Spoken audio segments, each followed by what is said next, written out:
15 वर्षापूर्वी पोरगी जर नवऱ्याच्या घरी निघली तर आई तिला सांगत होती पोटभर खायचं आणि दणकून काम करायचं. तक्रार आली तर तू येईन मी येईन. आता ह्याच 5-6 वर्षापासून आई डायरेक्ट सांगती एखादा महिना पाय, सगळ्यांचा अंदाज घेऊन ये, नाही तर पाहुणा इकडे घेऊन ये, खाल्ल्या वावरात कांदे वाटणं करीन पण तो शान भरायचं नाही. इतक्यात घरी कीर्तनात बसलेली तर तुझ्या पोरीचा तुझा फक्त 4 दिवस फोन नाही, फक्त बॉटवर कर, आजचं पाकिट देतो मी तुला, कर बॉटवर.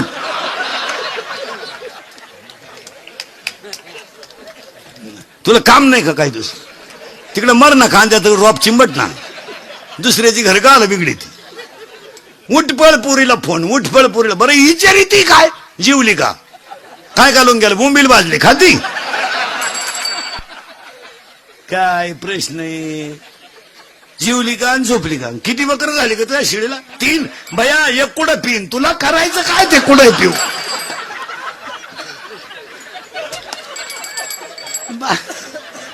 बावळ्याचा बाजार नाही. आजपासून जर महिला मंडळ पुरीच्या घरी डोकं लावलं तो तू का शेवय लिहून घे, दिवाळी खात नाही तू, ले कशाने? हा विनोद नाही महाराज, तुम्ही सगळं बदलू शकता. प्रारब्ध बदलाल का मला सांगा? हे बा तुमचं माझं प्रारब्ध आहे. हे गायक रविदास महाराज गायक आहे, संकेत महाराज वादक आहे, यांचं प्रारब्ध बदललं, हे चांगले स्टेजला गेले, हे त्यांचं काय प्रारब्ध. मग आता आपण चालायचं का? तुमच्या मुलीचं उद्या प्रारब्ध फिरलं, उत्तम मध्यम प्रारब्ध असेल तर ती रोजाने जाऊ शकते, पण तेच प्रारब्ध जर पुढे बदलले तर तिच्या घरी रोजाने बाहेर येऊ शकतात ना.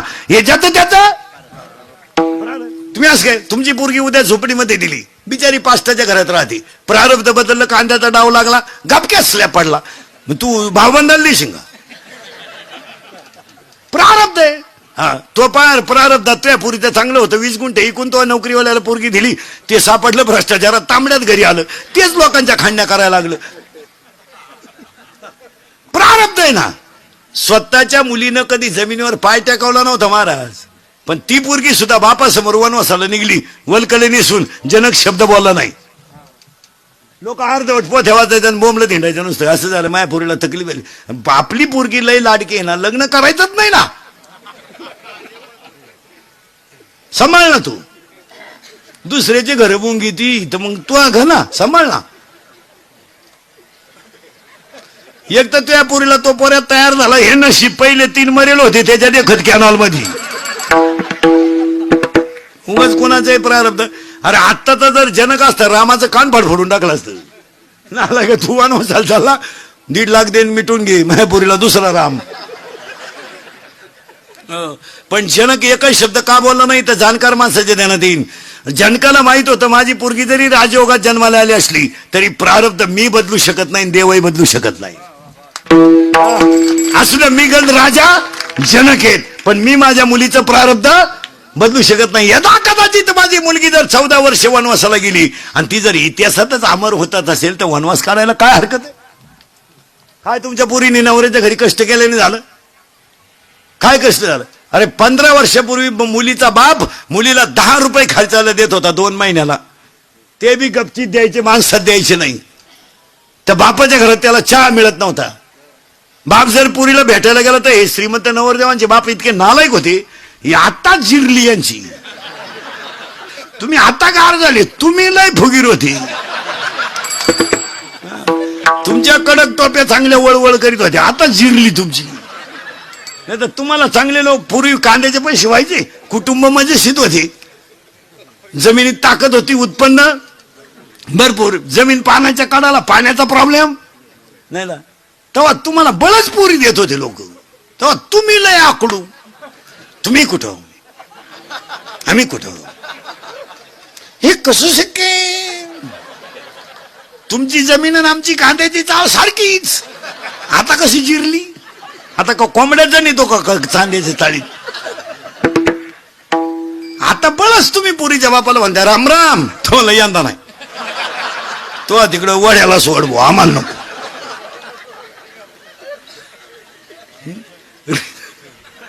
रे आता हे 2-4 वर्षापासून जेवढे लग्न चालेत ना, टोटल लग्नाचा खर्च पुरीचा बाप करतोय. आता पोऱ्याचा बाप, पुरीचा बाप आता खिशाला हातच घालत नाही, त्यानं इंद्रिकडचं कीर्तन ऐकल्यामुळे ते हुशार झाले.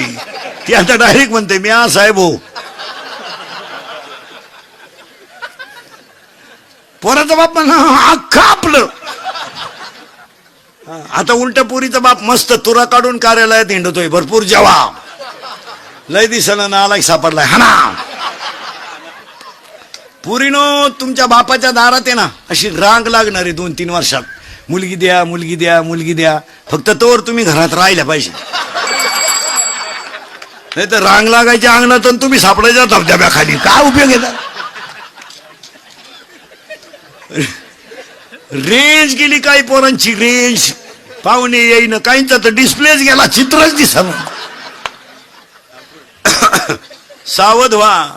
चला थोडं पुढं. बाळ बाहेर आलं. आजीने मांडीवर घेतलं. त्याला मयूर हे नाव ठेवलं इथं म्हणतो. आणि आल्यानंतर त्या बाळाला अशा काही गोष्टी दिल्या की त्याने बदल करायचा.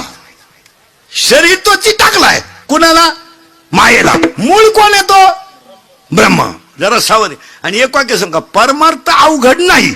आमच्या महाराज मंडळीने अवघड केला. अवघड वाक्य बोलायचे. लोक धोत्रावाले आणि फेट्यावाले पाहायचे आणि इकडून अवघड वाक्य बोलायचे. ब्रह्म कुंडली घुसलं. तू ताण नको करू. कुंडलीलाही करू नको तुलाही करू नको.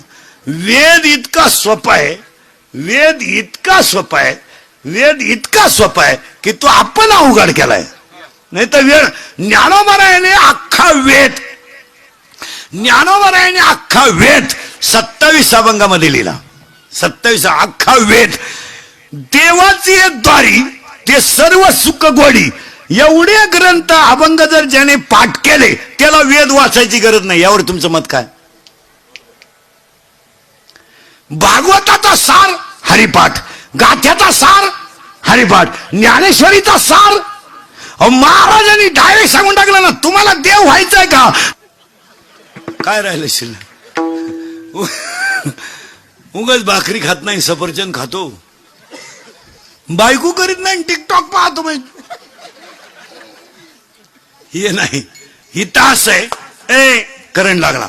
बाळ बाहेर आलं. त्याला नाव दिलं. आता शिक फिट बसले तुम्ही. आता मयूर हे नाव दिलं. दिल्यानंतर घोटाळा असा झालाय याला 14 गोष्टी दिल्या की त्या इतरांना कोणाला दिल्या नाहीत. इतरांना कोणाला दिल्या नाहीत. फक्त कोणाला त्या माणसाला आहेत. एक हात. हात हात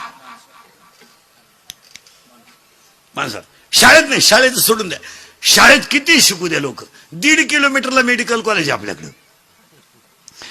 1 किलोमीटरला इंजिनिअरिंग कॉलेज आहे. वढ्या नाल्याला इंग्लिश मिडियम आहे.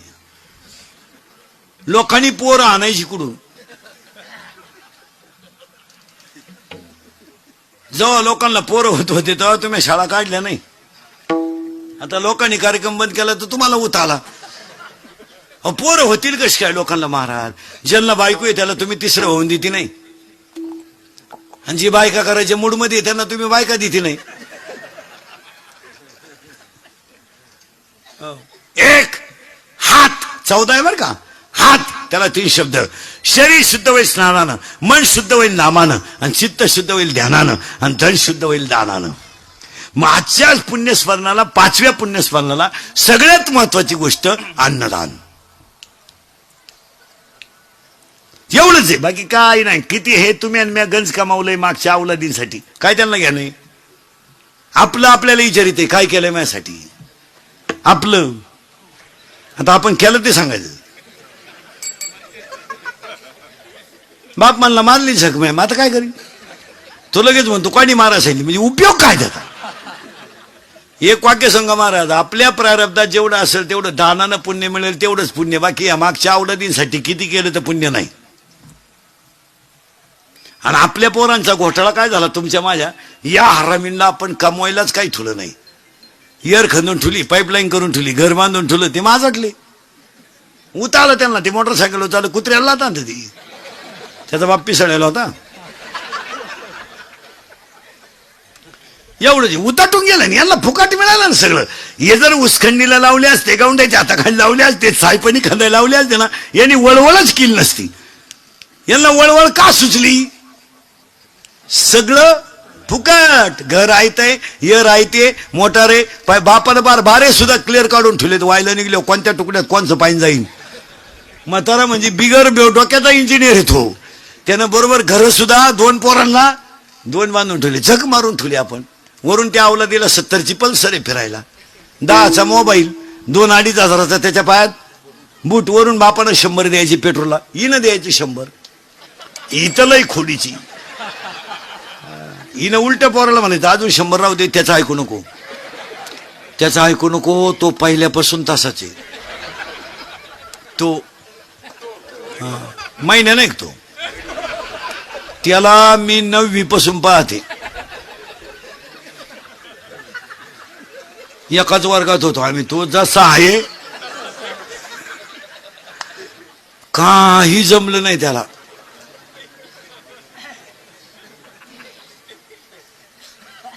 आता त्या अवलादीला 100 खर्चायला, 70ची पल्सर, 10चा मोबाईल, 2-2.5 हजाराचा पायात. ती अवलाद का आला हरिपट करी. वरून हात त्याच्या डोक्यावर आहे ना हिचा, दरिद्रीचा हात. मग त्या अवलादीला माज आला. आता आपल्या पोरांनी वाढदिवस साजरी करायला सुरुवात केली. आता घरी नाही करीत, त्याला बाप नाही ना. ही कॅनॉलला सापडेला अवलादी ह्या. आता या हरामींचे वाढदिवस आता धाब्याच्या पुढं आहेत. धाब्यावर 90 प्यायच्या, केक ठेवायचा धाब्याच्या पुढं, आणि मग तो एकमेकाच्या तोंडात प्रसाद म्हणून घालायचा, हॅपी बर्थडे टू. आणि 90 पिऊन मग एकमेकाला बापाच्या नावानं हाका मारायच्या, त्या. पोरानं खरंय का खोटंय? खरंय का खोटंय? खरंय. मग आपले भक्त खोटं नाही म्हणते आपले. पोरानं पप्पाचं आणि मम्मीचं भांडण झालं तर स्पीड मध्ये कोण बोलती रे? मम्मी. करेक्ट. आणि भामटेवानी खाली मान घालून कोण ऐकतो? पप्पा.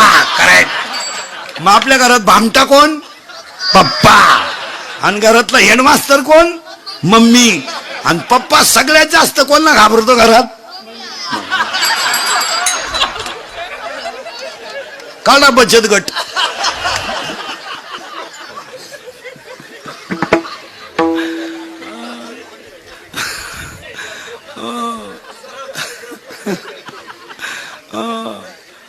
पोरानं लवकर आजी उठती का मम्मी? आजी. करेक्ट. आणि निवांत उठून पहिला चहा ढोसीती ती मम्मी. करेक्ट.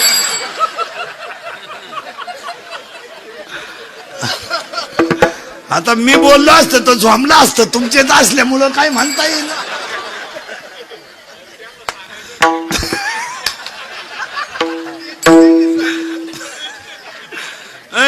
चला थोडं पुढं. हात एकच वर का 14 सांगतो पटकन. हात 1, 14 मोजायचे बाबा. किती? 14. हात 1, दान करा, दान करा. आणि पाया पडून सांगतो तेवढंच सत्य आहे, नाही तर बाकी सगळं. आता हे बिचाऱ्या घुमरी परिवाराचं एवढं मोठं अन्नदान घडेल ना, एवढंच पुण्य खरंय. खालच्या वावरात डाळिंब केले तरी तेच, वर चिंगळ्या लावल्या तरी तेच. महिला मंडळ 2 सख्खे भाऊ आहे, एक शेतीवर आहे आणि एक नोकरीला आहे. शेतीवर आहे तो तुमचा नवरा आहे. तो सासऱ्याने ठुला का तुमच्या कर्मात, त्याच्या कर्मात राहिला? करेक्ट. वा वा वा. तरी ती सासऱ्याला काय म्हणते माहिती का? वाटोळं केलं माझ्या नवऱ्याचं. तू होती तवा? तू होती? तुला माहिती का तुझ्या नवऱ्याचा इतिहास काही? त्याच्या पायी 3 गुरुजीनं बदल्या करून घेतल्या, असा नमुना गडी होता. त्याला जर सकाळी 9वी पाटी दिली तर दुपारी 60 घेऊन तो उलट तो सण घातल्यामुळं बैला आकाळलाय तो. आणि काय झालं, सरकार कायदा हे सगळं बायांच्या बाजूने गेले ना. महाराज नको त्याला मार्केट आलो, बाया जमूनच देईना. असं काय आपण घरात काही बोललं ती म्हणते दावा लाविणार. काय दावा लावीन तू? काय आम्ही म्हणजे बावळटच ठरलोय. आणि आमच्यावर अन्याय झाला. काय अन्याय तुमच्या? आज वाघासारखी गडी पण बिबटे करून टाकले तुम्ही. आहे का काय?